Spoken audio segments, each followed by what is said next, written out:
আসসালামু আলাইকুম ওয়া রাহমাতুল্লাহি ওয়া বারাকাতুহু ওয়া মাগফিরাহ। সম্মানিত ভিউয়ার্স এন্ড ফলোয়ার, দেশে প্রবাসে যারা যেখান থেকে আমার আজকের এই ভিডিওটি দেখতেছেন, সকলকে জানাচ্ছি প্রাণ ঢালা অভিনন্দন ও শুভেচ্ছা। আশা করি আপনারা সকলে অনেক বেশি ভালো আছেন। মহান রব্বুল আলামিনের কৃপায় আলহামদুলিল্লাহ আমি ভালো আছি। অবশ্য আমি একটু অসুস্থ, তো আল্লাহর দরবারে শুকরিয়া। যাই হোক, প্রতিনিয়ত আপনাদের মাঝে আমি কোরআন হাদিসের ভিডিও দিয়ে থাকি।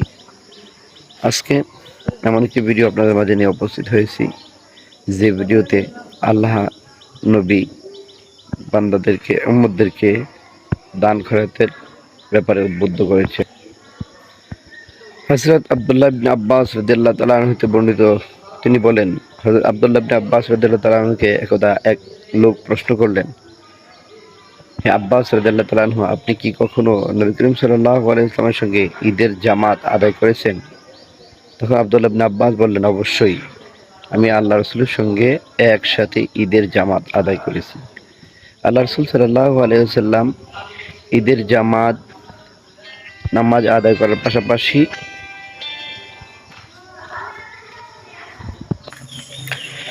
আল্লাহ নবী সাল্লাল্লাহু আলাইহি ওয়াসাল্লাম ঈদের জামাতে ঈদের নামাজ আদায় করে খুতবা শুরু করতেন। খুতবা পড়তে পড়তে একত অবস্থায় আল্লাহ রসুল সাল্লাল্লাহু আলাইহি ওয়াসাল্লাম সকল উম্মতদেরকে দান খয়রাতের প্রতি উদ্বুদ্ধ করতেন। কেননা হাশরের ময়দানে একটা মানুষের জন্য দান সাদকা ও দান খয়রাতটা অনেক উপকারে আসে, অনেক কাজে লাগে। তাই আল্লাহ রাসূল সাল্লাল্লাহু আলাইহি ওয়াসাল্লাম দান সদকাকে অনেক গুরুত্ব দিতেন। এক পর্যায়ে মহিলা সাহাবী যারা, তারা এই সম্পর্কে খুবই কম শুনলেন এবং আলোচনাটা পুরোপুরি বুঝতে পারেন নাই।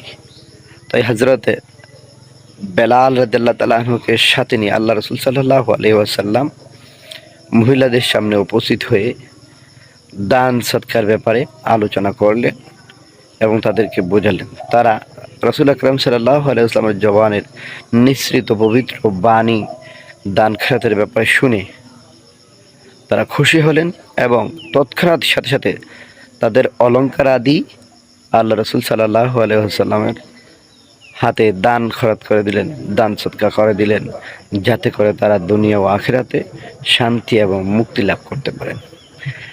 শুধু তাই নয়, সাহাবায়ে কেরামরাও আল্লাহ রাসূল সাল্লাল্লাহু আলাইহি ওয়াসাল্লামের এই দান খয়রাতের ব্যাপারে অনেকেই গুরুত্ব দিতেন এবং হযরত আবু বকর রাদিয়াল্লাহু তাআলা আনহু তার সর্বস্ব এবং নিজস্ব সকল কিছু আল্লাহর রাস্তায় দান করে দিতেন। কারণ আল্লাহ রাসূল সাল্লাল্লাহু আলাইহি ওয়াসাল্লামকে সবচেয়ে বেশি ভালোবাসতেন হযরতে আবু বকর রাদিয়াল্লাহু তাআলা আনহু।